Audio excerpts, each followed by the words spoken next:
salam pembaruan, salam kemuliaan. Kita memasuki sebuah tahun yang luar biasa, tahun blessing, tahun kingdom, tahun di mana sebenarnya tahun ini kerajaan Allah diturunkan. Saudara, ada banyak orang berpikir bahwa kita yang akan ke surga dan melihat kerajaan surga. Dan beberapa hamba Tuhan berguyon, kalau itu rencana Tuhan, maka pada waktu engkau baptis selam, sedikit lama ditahan di air, maka kita akan langsung ke surga. Tapi bukan itu rencana Tuhan. Saudara, rencana Tuhan seperti di doa Bapa kami adalah bahwa kerajaannya diturunkan atas muka bumi. Kerajaannya, saudara, ditegakkan, dan kita adalah duta-duta kerajaannya. Ada sebuah ayat yang luar biasa, saudara. Saudara, ayatnya berbunyi Matius 5 ayat 10. Di dalam bahasa aslinya itu bahasa Yunani pakai kata dioko. Saudara, singkat cerita dikatakan dioko membawa kita kepada kedalaman kingdom. Dan apa sebenarnya dioko? Saudara, dioko punya dua arti. Yang pertama adalah aniaya. Saudara, ada banyak orang tidak berani menghadapi aniaya. Aniaya mulai dari, saudara, omongan-omongan menghina, mencemooh iman. Aniaya mulai pada waktu engkau sedikit lebih keras kerja. Dunia menawarkan kemudahan, menawarkan uang, menawarkan semua kenikmatan. Saudara, aniaya yang lebih lagi adalah seperti yang dialami saudara-saudara kita di Cina, yang dialami saudara-saudara kita di Timur Tengah. Saudara, mereka dipotong tangannya, mereka dipotong lidahnya karena Kristus.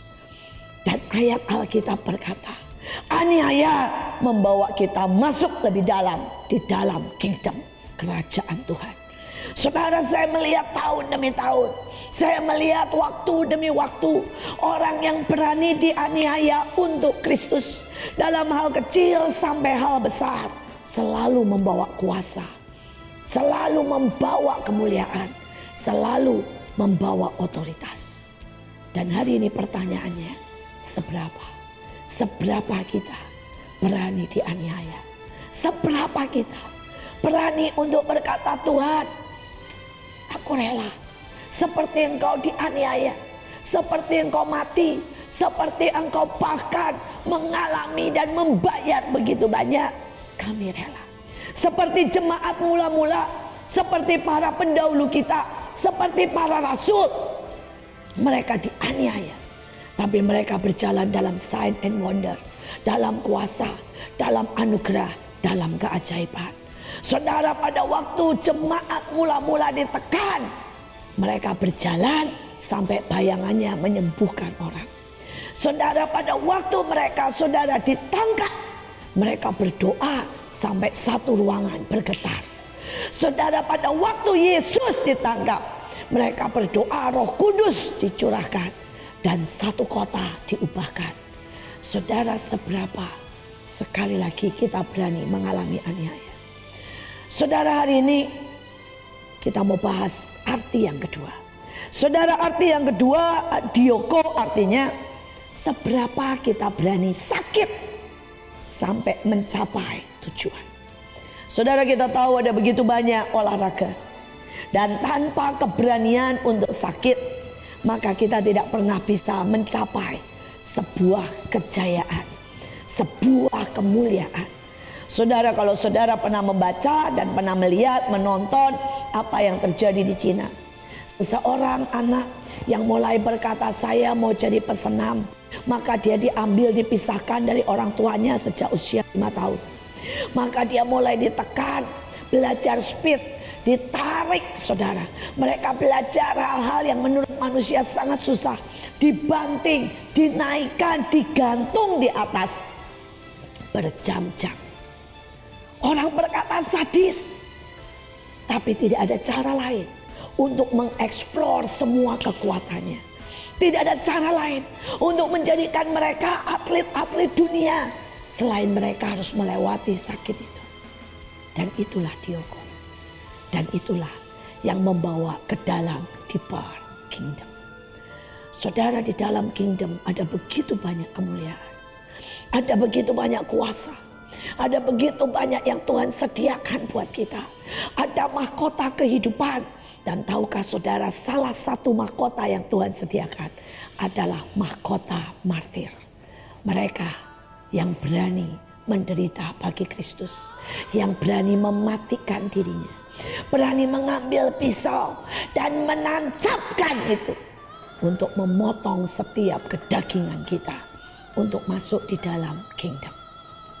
Hari ini mari kita renungkan, seberapa kita berani memotong kemalasan kita, seberapa kita berani memotong kenajisan kita, seberapa kita berani memotong kesombongan kita.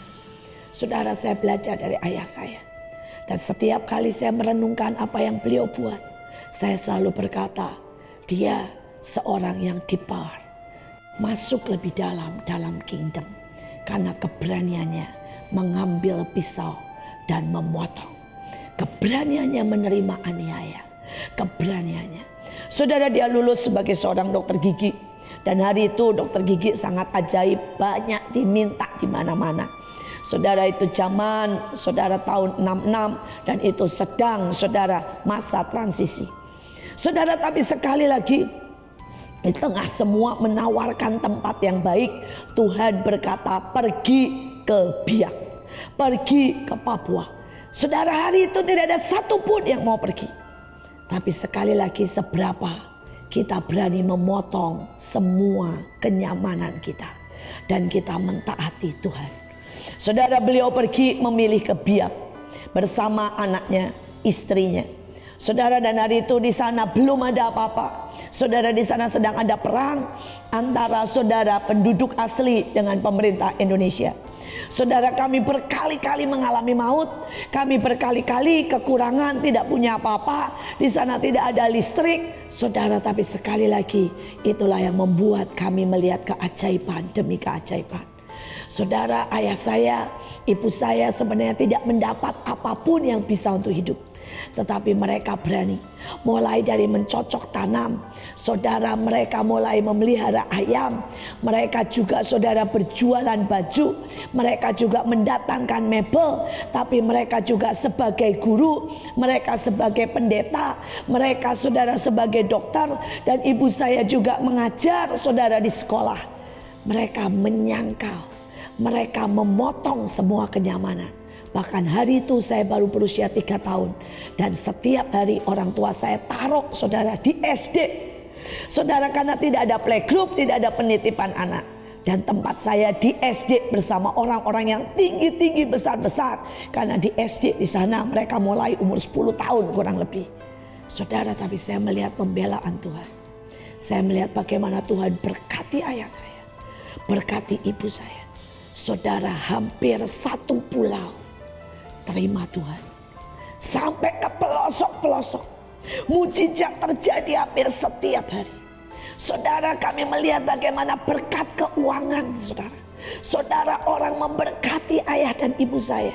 Saudara, kami sungguh-sungguh diberkati dalam segala sesuatu di Pearl Kingdom. Saya melihat bagaimana otoritas itu. Ayah saya tidak berhenti sampai di situ. Saudara, dia setiap hari memutuskan berdoa 5 kali. Saudara, untuk apa? Memotong kedagingannya. Dia menggantikan waktu istirahat, waktu nonton TV, waktu ngobrol, dia pilih untuk berdoa. Saudara, dia membaca setiap hari 30 fatsal. Wah, saudara, dia memilih untuk memotong semua kesukaannya, kan film. Kesukaannya saudara untuk hal-hal yang duniawi. Dan dia letakkan untuk diper di dalam kingdom kerajaan surga. Karena yang kekal itu mahal.